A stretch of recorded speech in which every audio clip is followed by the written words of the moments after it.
जय सिया राम मित्रों, बाबा का आशीर्वाद एसपीएम चैनल पर आप सभी का स्वागत है। आज आपके प्रश्नों में से एक प्रश्न लिया है, रोज अलग अलग आकृति क्यों बनती है? जब कोई भी व्यक्ति अपनी साधना में प्रगति करता है तो भगवान का जो संकेत उसे साक्षात अनुभव के रूप में प्राप्त होता है वह कौन सा है? कि दीपक में जो आकृतियां बनती हैं वो दिन प्रतिदिन अलग अलग तरह की क्यों बनती हैं, या अलग अलग साधनाओं में वो आकृतियां जो दीपक में फूल बनता है वो क्यों बदल जाती हैं? तो उसका एक साधारण सा उत्तर है, और कई अन्य वीडियोस में भी हम बता चुके हैं कि सभी व्यक्तियों का जो ये प्रश्न कि अलग अलग आकृति क्यों बनती हैं, तो इसके लिए हम आपको बताना चाहेंगे कि हर व्यक्ति का इष्ट देव, कुल देव और उनके जो आराध्य देव हैं वो अलग अलग होते हैं। जो उनकी साधनाएं होती हैं वो भी, कोई 3 दिन की साधना करता है, कोई 7 दिन की कर रहा है, कोई 11 दिन की, कोई 21 दिन की, कोई 41 दिन की, कोई अलग अलग इस तरह से समय अवधि जो अपने अनुष्ठान की लेकर चलते हैं, उसके कारण उनकी साधनाओं की प्रगति के संकेत भी अलग अलग उन्हें प्राप्त होते हैं।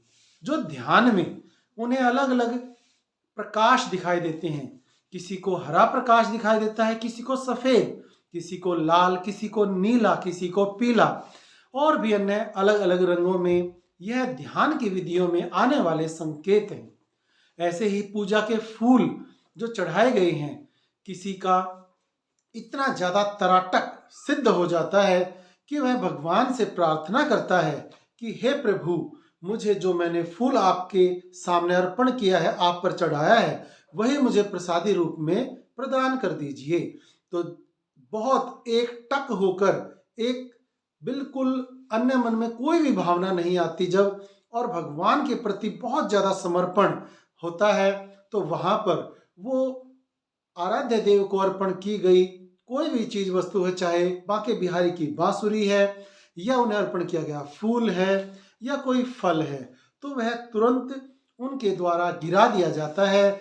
जो साधक के सामने गिरने से संकेत साक्षात प्रकट रूप में प्राप्त हो जाता है कि भगवान ने वो वस्तु से प्रदान करके अपना आशीर्वाद प्रदान कर दिया है।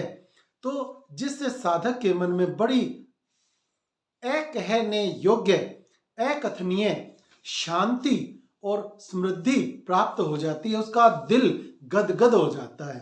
तो ऐसे अनुभवों से अलग अलग व्यक्तियों के अनुभव भी अलग अलग होते हैं।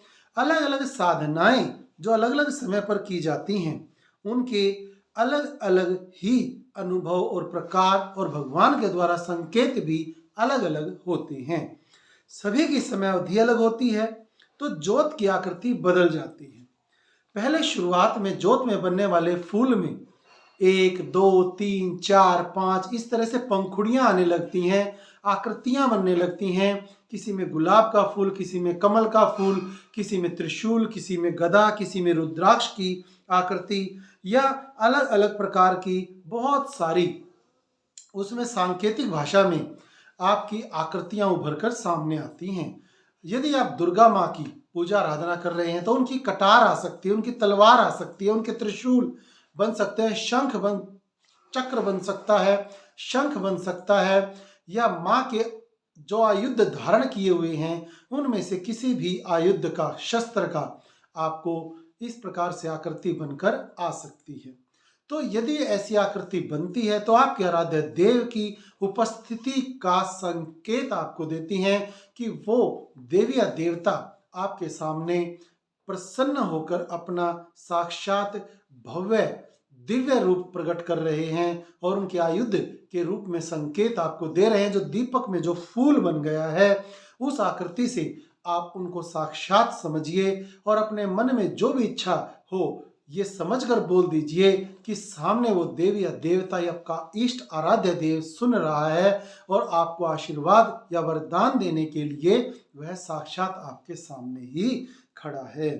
तो यदि आपकी आकृति में, आपके दीपक के फूल की जो आकृति है उसमें आपका कोई संकेत आपको समझ नहीं आ रहा, तो आप हमारी इंस्टा आईडी बाबा का आशीर्वाद पर वह फोटो या वीडियो सेंड कर दीजिए। उसको हम आपके लिए समाधान रूप में जो संकेत है आपके इष्ट का, उसे वर्णन करके आपको समझाने की पूरी कोशिश करेंगे। यूट्यूब चैनल बाबा का आशीर्वाद एसपीएम पर भी हम लाइव में जब आते हैं तब भी आप अपने घर के बारे में कोई भी समस्या हो उसके समाधान हेतु परामर्श ले सकते हैं, जो बिल्कुल निःशुल्क है, जिसकी कोई फीस नहीं है। आप किसी भी प्रकार से अपनी किसी भी समस्या का समाधान ले सकते हैं।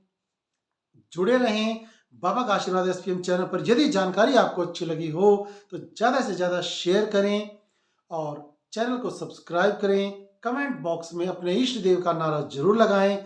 जय श्री श्याम, जय श्री राम, जय माता दी या जय साईं।